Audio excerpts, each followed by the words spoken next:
Drop it.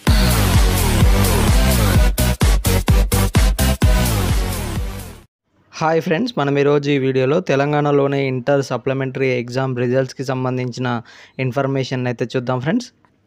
ఇది friends మనకు దానికి సంబంధించినటువంటి ఇన్ఫర్మేషన్ 25న ఇంటర్ అడ్వాన్స్డ్ ఫలితాలు అని చెప్పేసి మనకి ఇక్కడ ఇవ్వడం జరిగింది. మనకు ఇంటర్ అడ్వాన్స్ సప్లిమెంటరీ ఫలితాలను ఈ నెల 25న విడుదల చేయడానికి ఇంటర్ బోర్డు కసరత్తు చేయడం జరుగుతుంది ఫ్రెండ్స్. ఈ రిజల్ట్స్ అనేది రిలీజ్ కాగానే మీకు ఆ రిజల్ట్స్ని ఏ విధంగా చెక్ చేసుకోవాలనేది ఇంకొక వీడియోలో అయితే అప్డేట్ చేయడం జరుగుతుంది ఫ్రెండ్స్. అదేవిధంగా దానికి సంబంధించిన లింక్ కూడా మీకు కింద డిస్క్రిప్షన్లో అయితే ఇవ్వడం జరుగుతుంది. ఈ రిజల్ట్స్ తర్వాతకి ఎవరైతే డిగ్రీలో ప్రవేశాల కోసము ఆ దోస్తు కౌన్సిలింగ్కి కూడా అటెండ్ అయ్యే విద్యార్థుల కోసం ఇప్పటికే దానికి సంబంధించిన కౌన్సిలింగ్ కూడా స్టార్ట్ కావడం జరిగింది ఫ్రెండ్స్. దానికి సంబంధించిన ఇన్ఫర్మేషన్ కూడా అప్డేట్ చేయడం జరుగుతుంది. ఇది ఫ్రెండ్స్ ఈరోజు వీడియో. ఇంకా ఎవరైనా మా ఛానల్ని సబ్స్క్రైబ్ చేసుకున్నట్లయితే వెంటనే సబ్స్క్రైబ్ చేసుకోండి. పక్కన ఉన్న బెల్ ఐకాన్ని క్లిక్ చేసినట్లయితే మా లేటెస్ట్ అప్డేట్స్ని అయితే పొందవచ్చు ఫ్రెండ్స్. Thank you.